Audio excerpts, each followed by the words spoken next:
Hello, hello, and welcome back to the Plant Powered People podcast with your hosts, Toni Okamoto and Michelle Cehn. Today, we are thrilled to bring on Felicia Falconer.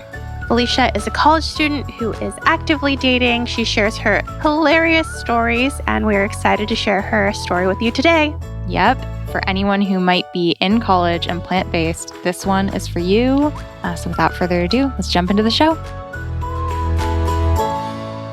Welcome, Felicia. Thanks for coming on our show.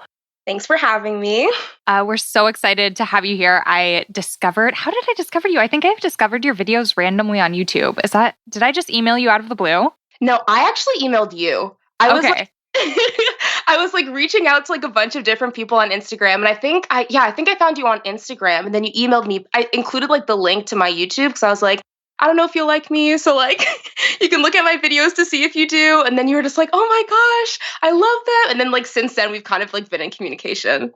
I totally remember that now. Yeah, I get a lot of random emails from people, and usually I don't have time to kind of go into the wormhole of really looking at their content, but I remember clicking through and watching some of your videos and being like, oh my gosh, this is so nostalgic because I went vegan when I was in college and you were in college and you were just sharing such just raw experiences of what you're going through in the moment. And I just think you have such a beautiful energy and you're so fun to watch and listen to. So yeah, that is awesome. So glad we found each other. And with that, can you tell us a little bit about what you do, where you are in life?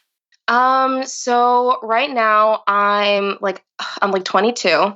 I don't know if I should say I'm in my fourth year or my fifth year of college. Technically my fifth year. I'm located in the Toronto area, which is a really great area for the vegans. But apart from that, I guess I do YouTube and other things like that. But most of my life is consumed by just endless reading and writing papers and suffering through lectures.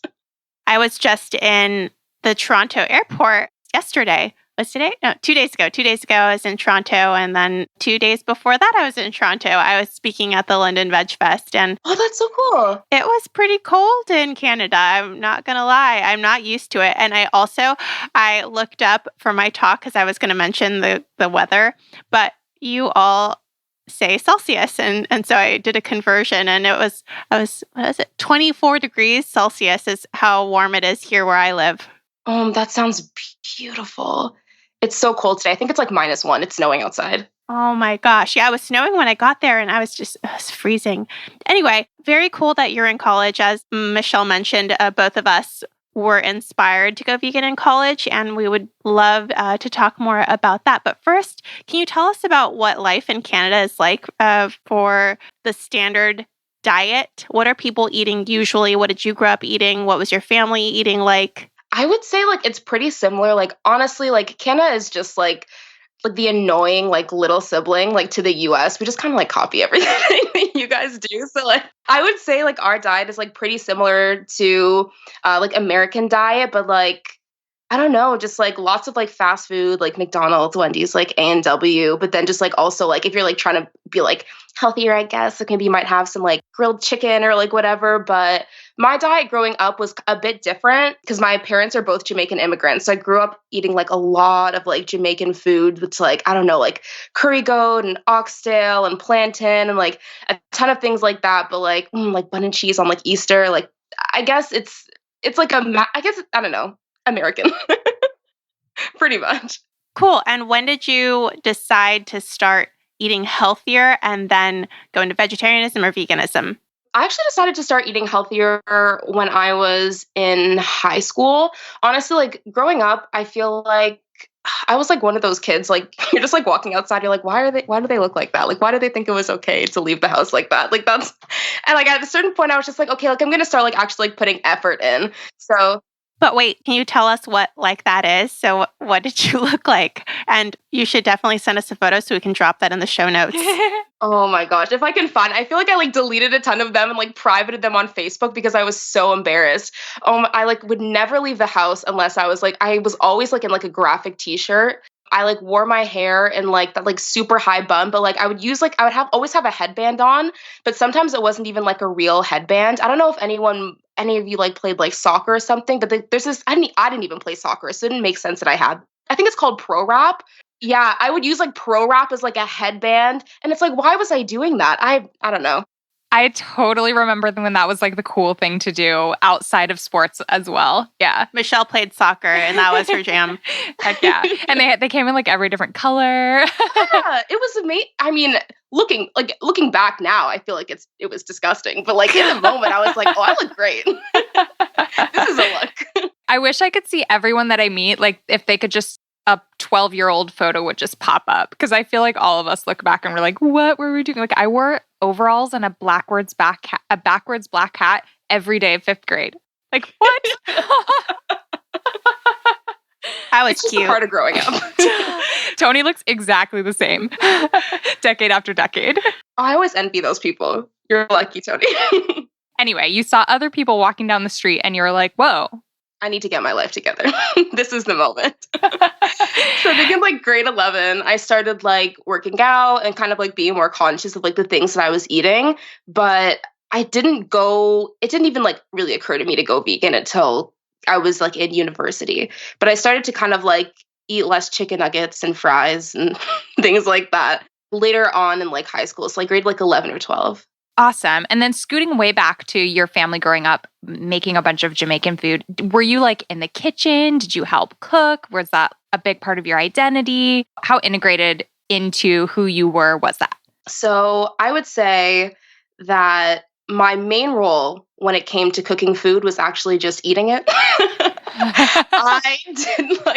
I am just like completely lost in the kitchen. Like even now, like I'm like slowly getting better. I was not a big cook. Like my mom always like preferred to like cook like on her own, like kind of like do her own thing in the kitchen.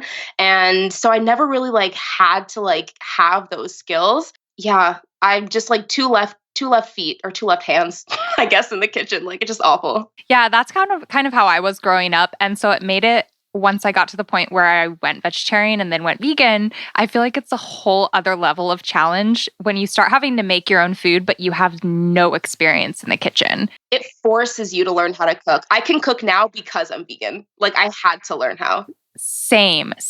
So what was that like? Like when you first decided to start kind of changing up your diet, how you were eating? Take us through that journey. Honestly, it was kind of, I guess like the first change is, so I'm vegan, but I'm also gluten-free.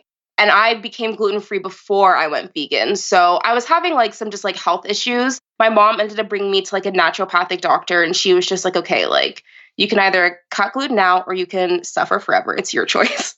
So I decided to cut out gluten. And then like a few months after that, I became vegan. I would say like the gluten-free part was like a huge adjustment, but I feel like since I had like a huge shift just a few months prior, I was still kind of like in this like phase of like instability. So like going vegan for me was kind of like, okay, this is just like another thing to adapt to. But it was hard because I don't know, like obviously like you need to season your food, but like to be honest, like when you're cooking with meat, you can get away with not really putting in that much effort. So I definitely remember like the first few meals that I made just like tasting like dust. And it's like, I don't want to eat this way. So it was kind of like a difficult adjustment. So for the first little while, I kind of had to have like the internet hold my hand and just kind of like walk me through like step by step how to make just like basic meals so that I could survive. That is really wonderful that you had the internet. When Michelle and I became vegan in college, we did not have that luxury. There were like 2 blogs, 2 or 3 blogs at that time. There was also something called VegWeb, which had all of these user-submitted recipes, and that's what I used. But mostly, I went to the library and checked out books. I ate a lot of ramen noodles and cereal and soy milk and pasta. And not even good soy milk, like nasty soy milk. Yeah. Cool. So then what inspired you to become vegan? I actually watched a documentary called What the Health. It's kind of funny because I had it in my Netflix list for a while, but it's one of those things where it's like, you know, that I don't know, not that like you're wrong about something, but it's like, you know, something is probably going to like change your mind about something or something's probably going to like shake things up a little bit. So you kind of like avoid it for as long as you can. So I had it in my list and I was like, I don't really want to know what's in my food because I feel like it's just more comfortable living this way. And my sister actually texted me and she watched the documentary and was like, you need to watch this. Like, I feel like I might go vegan because of this. It's like, you need to see this. And so right when she sent me the text, I was like, you know what, like I've had it in my list forever. I'm just going to watch it. And after watching that documentary, it was like, I literally could not bring myself to eat anything like non-vegan. Like originally after watching it, I was like, I'm going to finish off all of the non-vegan things that are in my cupboard and my fridge right now. And then afterwards I'll go vegan. But like, I literally couldn't bring myself to even do that. Like, I was just like, I'm just going to give this stuff away. I just need to do this now. So did your sister end up going vegan too? She didn't end up going vegan. She was going through like, she said she was going to go through like phases. So like cut things out slowly. I think right now though, she's like resting at like, she's pescatarian. That's Cool. something. Yeah. And was she eating an unhealthier diet before then? Yeah, so she was eating like everything. Like so like beef, pork, everything, like chicken, turkey. So now she's like definitely scaled back. That's awesome. That film has changed so many people's lives. It's like mind-boggling. Toni was actually in that film. There's like a portion of it where they're in the grocery store talking, and Toni like explains how to eat plant-based on a budget, right? Mm-hmm. And we were there in LA actually watching the premiere of What the Health, and we were with Toni's cousins who we were staying with at the time. And I remember watching the film. It was our first time seeing it, and as soon as it was over, I was like, every single person who watches this movie is going to leave a changed person. I just like felt it, you know? And we go home with her cousins and they are like, okay, we're vegan. And they went and they cleared out their fridge. They took out like the yogurt and the milk and they just dumped it, and they went shopping the next day and they're like, what can we buy? What's vegan? The cool thing about it is that they went because I was in the film. They were just being supportive, loving family members. We were staying with them. They had no intention of learning about vegetarianism or veganism. They just went because they wanted to be supportive to me.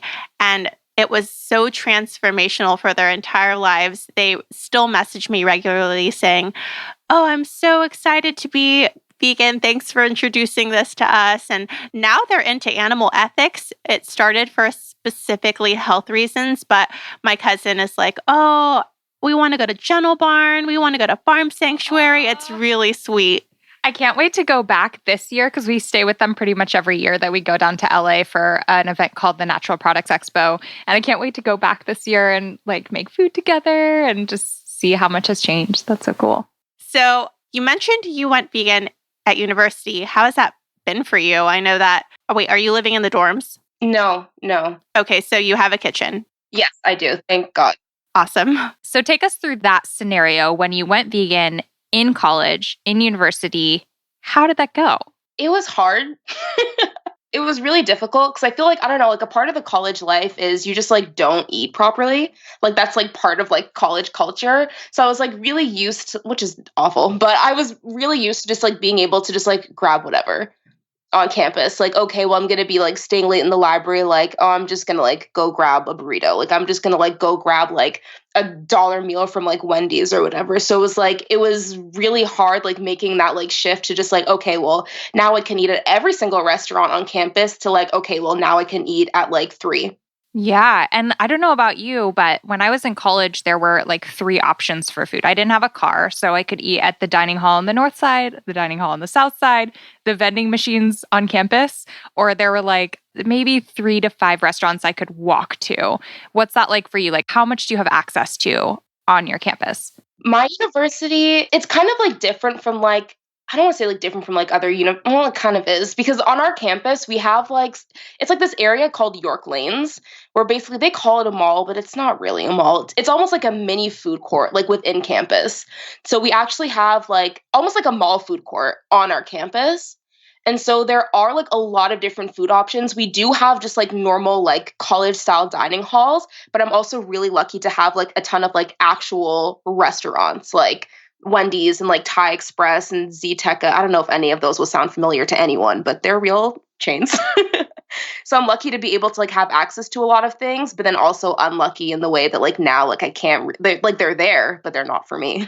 Yeah, I went to my half-brother's college graduation, and he had the same situation. There was so much on his campus all spread out of like food court style, and he had Chipotle and like all of these familiar places that was nothing like my experience, where I had paid for the dining hall, I had to eat in the dining hall, and the dining hall was not vegan friendly. So that's awesome that it seems like the trend is moving away from that like one spot to eat situation. So how did you manage that? Like what were you able to eat? Like what did you do? I had moved off campus at that point. But I kind of, oh my gosh, my memories are so foggy from this time. But I remember working with the dining hall director, trying to bring more vegan options on campus. But the way that they do it is they'd have like a veg week where they'd bring a lot of vegetarian and vegan options that were labeled for veg week, and then they'd take them off again.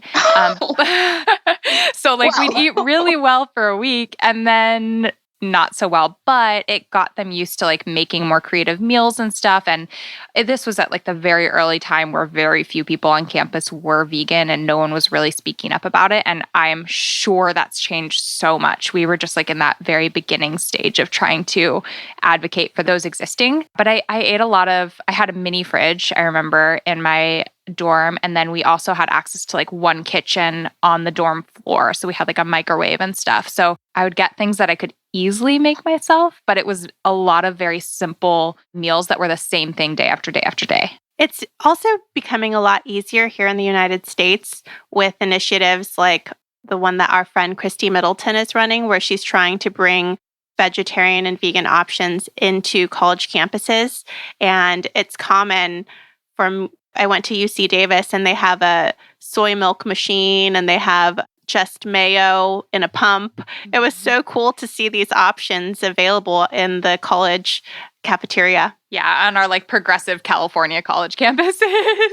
But even across the country, we like Josie in one of our episodes that is coming up was talking about how she goes to these rural communities and brings options to them at their college campuses, which is so cool. Yeah, well, isn't the first vegan cafeteria on a college campus was in Texas, right? Yeah, so that's the last place you'd ever expect it. Like an entire vegan cafeteria? Yeah, which is crazy. Yeah, they had this big like vegan kind of I don't know, it was pretty awesome. Anyway, so you're vegan in college. You're finding like some spots that you can kind of eat at.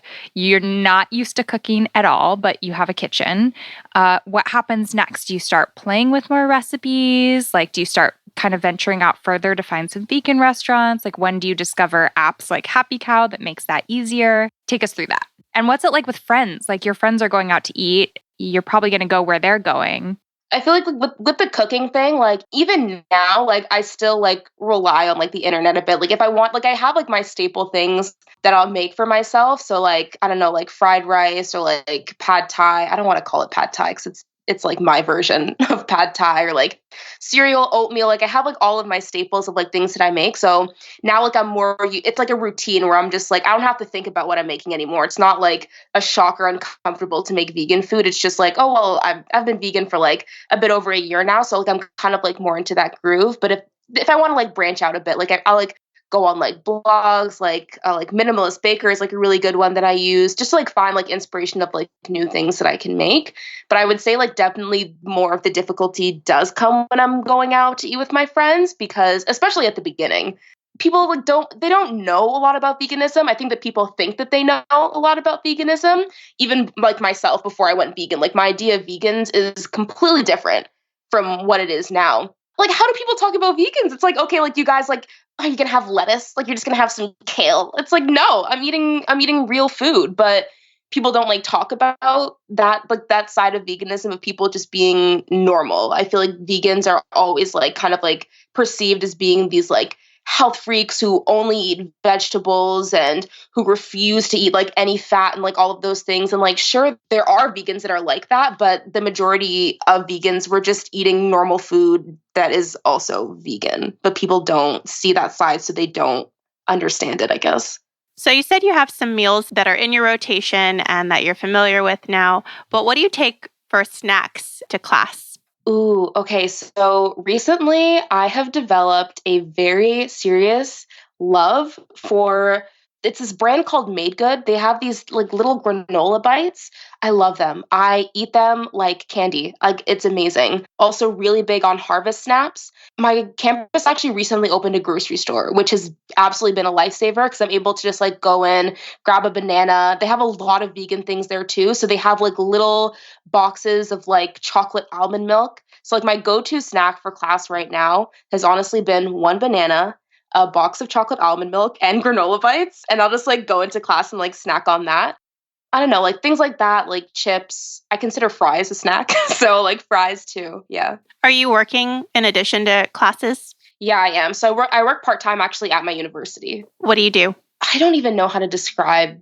I'm a leadership peer is what my position is called. So basically, my university has a leadership department that basically helps students with like self-development and like becoming more confident in themselves as a leader, developing their skills, recognizing their skills and the potential that like they have like within them. So I work with them to like help with like media, to assist them with like programming and like different content that's rolled out to students. So yeah.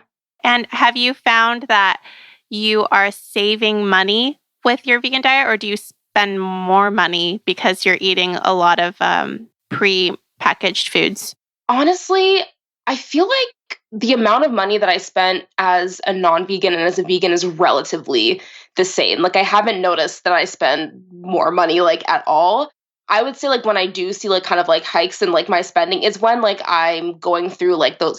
I feel like everyone goes through those phases where you just get tired of cooking for yourself and you're like, well, it's here, so I'm just gonna buy it.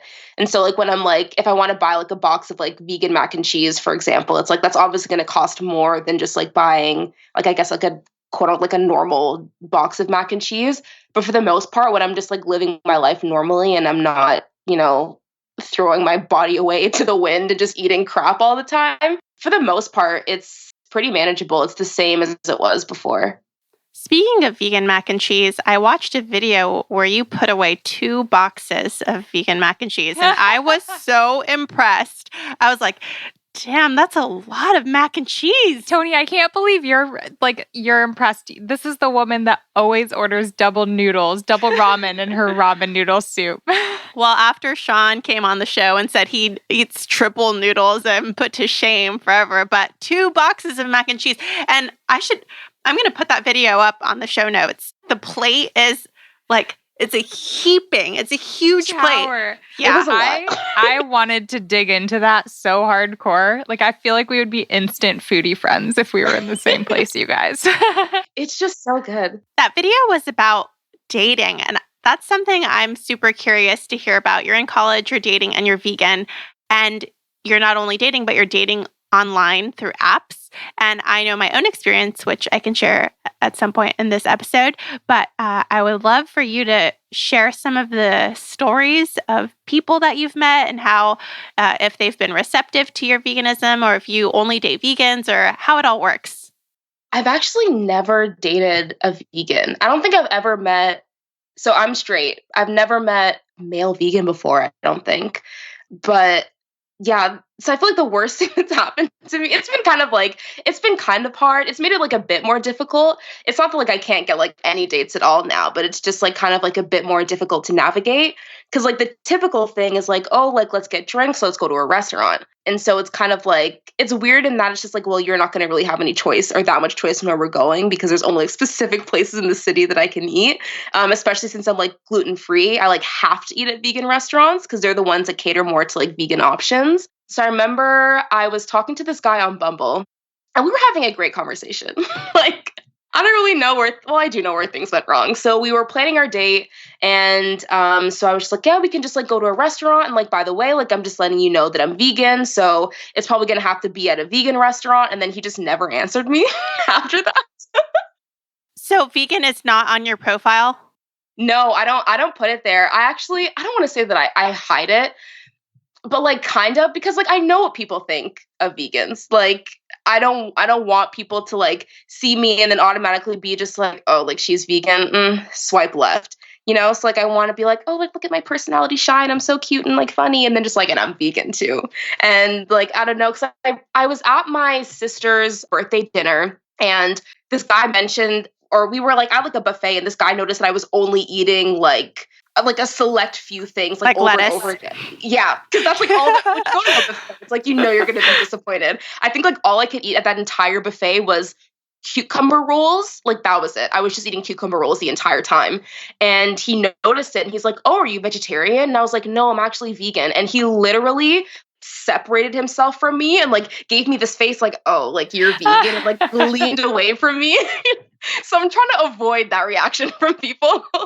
So that is hilarious. So how does that go? Because inevitably, then it kind of like leads to the situation where, as you're describing, it's like even more of a shock/surprise once people find out.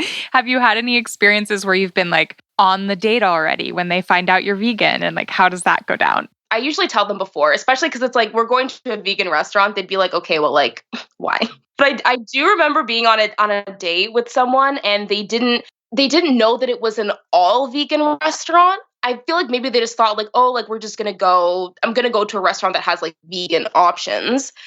So we were like on our way to the restaurant together, and he just kind of like he ran out of the blue was just like, oh, so like this restaurant has like non-vegan options too, right? And I was just like, no, it's a vegan restaurant. Like, weren't you listening? And he just like went into a panic. He was just like, what?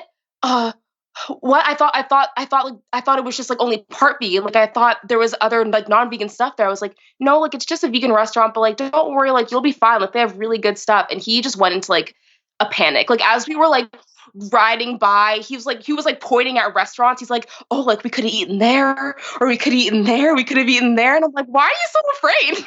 Like, And how many dates had you gone on with this person? this was our first date. Wow. That's so funny. So what happened when you got there? Did he try the food? Yeah, he tried it and he loved it. But the thing is, like before we went in, because like I could tell that he was like scared, and I was like, I don't know why you're so like, what are you expecting to like see when you open the menu? Just like water. So like I asked him like, what do you think is gonna be there? He's like, I don't know, like vegetables. And like that's the thing is like what I'm saying is that when people think of vegan, they're just like, oh, like they're just eating like plain like boiled broccoli with some salt on it. And it's like, no. I think he ended up ordering what, like a cheeseburger or a BLT. And he was ordering it and he was just like, a BLT? What's the B? If it's vegan, what's the B? And he ended up loving it. I think it was like tempeh bacon or something like that, but it was like he loved it. He loved it. That's awesome. That's so awesome. So do you feel like, I mean, it's tough when you're dating because it's hard enough to find someone you're compatible with. But then when you're finding people who are like, I'm vibing with them, things are great. And then you bring up the V word and they like fly in the other direction, running away frantically. Is that tough? Does it make you feel frustrated or like lose hope? Or you're just like, man, when I find someone who gets it and isn't judgmental and everything, that's just going to be one more sign that like this person is awesome. I would say like it definitely is frustrating because it's like, it's not even like it's like I'm doing anything wrong or there's anything wrong with me. It's just that like people are just like, you know what? Like this girl is super attractive. I think she's so funny, but you know what? It's a deal breaker that you don't want to eat dead animals. And it's like, what? Like, why is that the one thing that would make you like run from somebody? It's like, I'm not doing anything wrong. So it's kind of frustrating, especially because I feel like, and my friends always say, they're just like, Felicia, like, I can never imagine you just being with a normal person. You're just like too weird. So it's already like kind of hard for me to find people that like I do like vibe with. So like to find someone that you vibe with, like that guy that ghosted me, to be like, oh, we're having like a great time. And then like I tell you that I'm vegan and all of a sudden it's like, you're just not interested. It's frustrating, especially because just dating in general is already so frustrating. Just adding on that extra layer, it's kind of just like, let me just delete this app. Yeah. When I went vegan, I was in a relationship, like a longer term relationship already. I had been with a guy for, I don't know, several months, and we ended up dating for like over a year. And I remember like we had a pizza place that we would go to when I was vegetarian, and we would split a pizza and half of it would have no meat on it, whatever, easy. And then when I came back from like summer vacation and I was like, I'm going vegan. And he was like, what? We won't be able to split a pizza anymore. He was like so distraught over this idea that like my food choices would impact his ease of eating, which it wouldn't at all. Like I'll just get my half without cheese, you know, like it's okay. It's cool. Like this doesn't have to impact you at all. But I think it's so interesting how actually frightening it is to people when your personal food choices just enter their bubble. Even if it's not going to like, it won't pierce your bubble. Don't worry. Like you do you. I know. It's like you can have meat at the next restaurant you go to. Like it'll be fine. So I'm in a relationship now, but I dated online for quite some time. I would say I dated about 30 different people from the internet. And it was a really interesting experience. And I first had vegan on my profile and then took vegan off of my profile and just put vegetarian, which I found was like made people like me so much more. But there was this one person in particular, and it reminds me of a story that you just told of like they like you, they like your personality, they think you're attractive, but then they find out you're vegan. So I had been, I think it was Bumble, and I had matched with this person, but we had never communicated. And I'm a swing dancer, and I was swing dancing at a bar, and this person messaged me and was like, I think you're swing dancing at this bar. It says that you're a swing dancer on your profile, and I think that this person is you. Are you wearing a black dress? And if you know me, I mostly wear black dresses. So yes, I was wearing a black dress. And we started talking. He was really attractive. He was a doctor and was really nice and funny. And then we were texting, and he found out that I was a vegan. And then it was like everything that we had talked about meant nothing. And he was like, I just want to tell you up front that I am never going to be vegan. And I was like, I didn't ask you to be vegan. This is awkward. But it was just so bizarre that just my being vegan made him feel so defensive that I would try to change him or that I would try to impose my beliefs onto him. And that was not the case at all for me. Yeah, it's hard. It's weird. I've had like that happened to me too. I was on a date recently, and within like, oh my gosh, like within like 15 minutes of us meeting, this guy just started to go on this tangent about how he could never give up meat and how he loves cheese. But it was just like, but the weird thing is like I didn't even bring it up.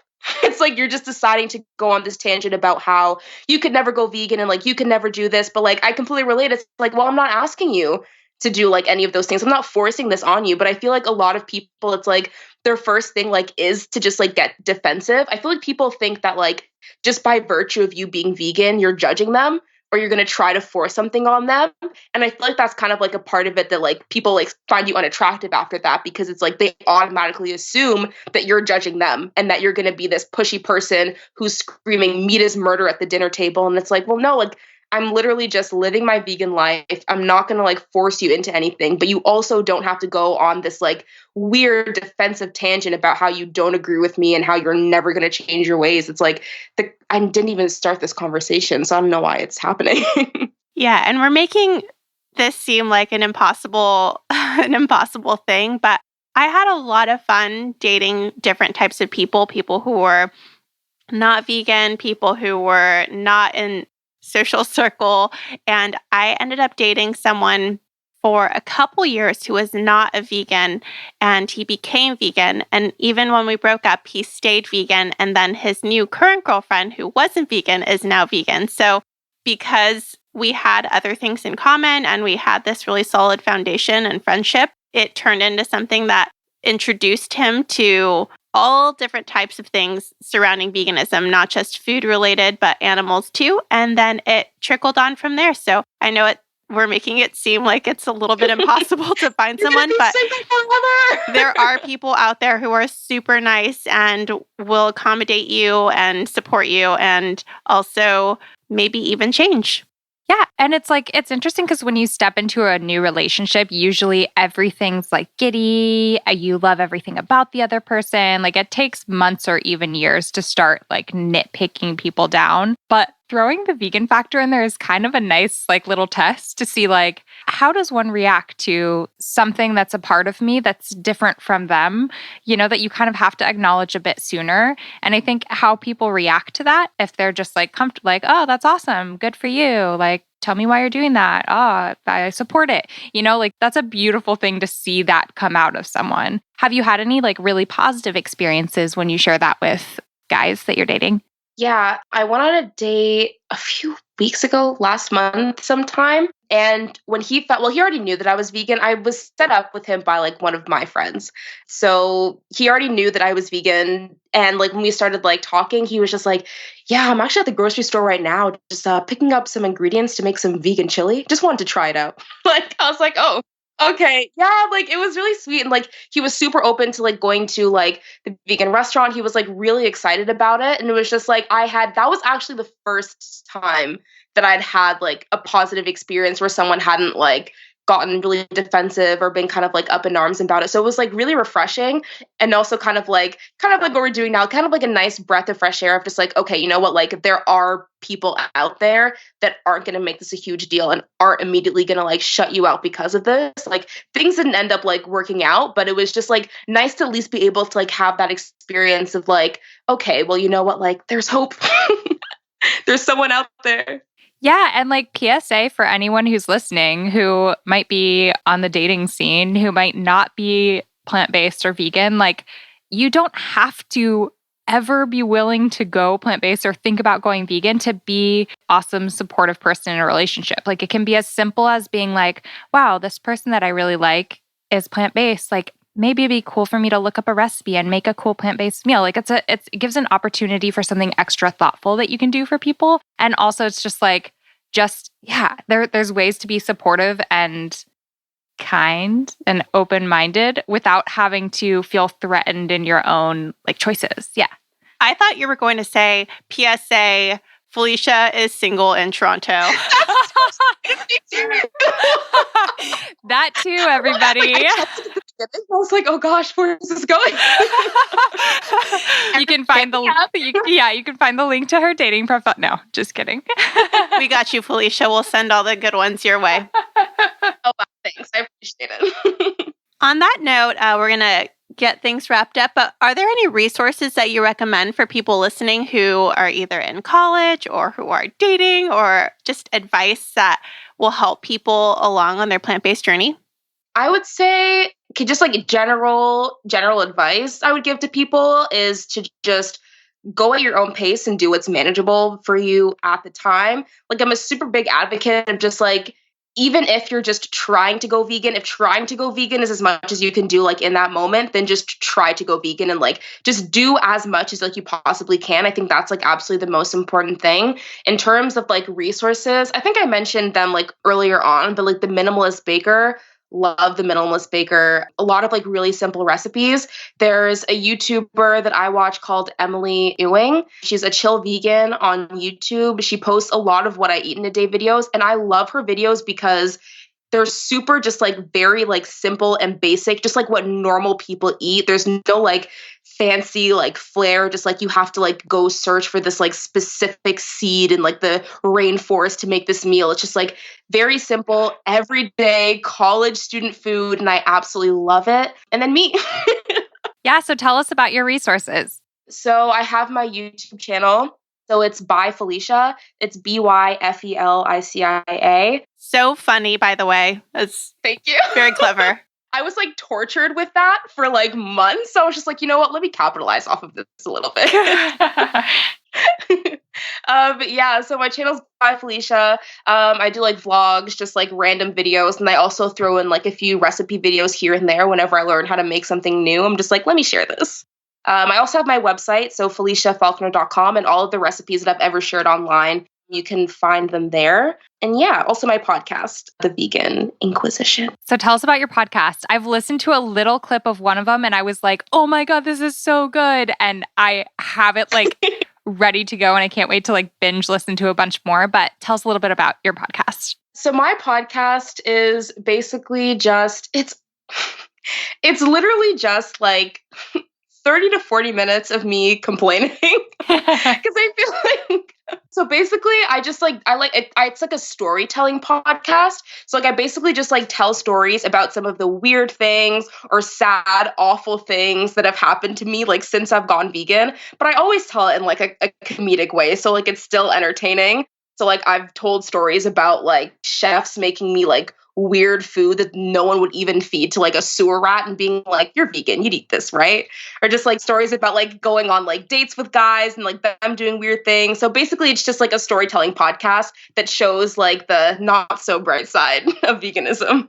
What I love about it is we all go through these experiences when you decide to eat in a way that's different from mainstream. And a lot of times you're alone going through them and you come home and you're just like crying in your bedroom, like, oh, this person was mean, or like this food is awful, or just all of these experiences.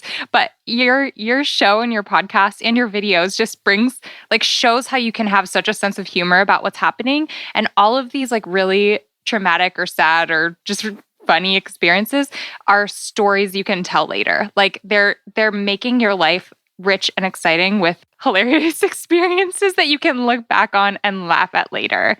I feel like it's important because like otherwise it's like it doesn't really make sense to like sit there and like wallow in that like sadness and feel discouraged. It's just like honestly like at the end of the day it's like it's kind of like awful, but you do kind of just have to be like, okay, like I'm just gonna like pick myself up and like get over this. And like I've learned to kind of like be like, you know what, like this is terrible to go through like in the moment, but it's like it'll make a good podcast episode. So it's fine.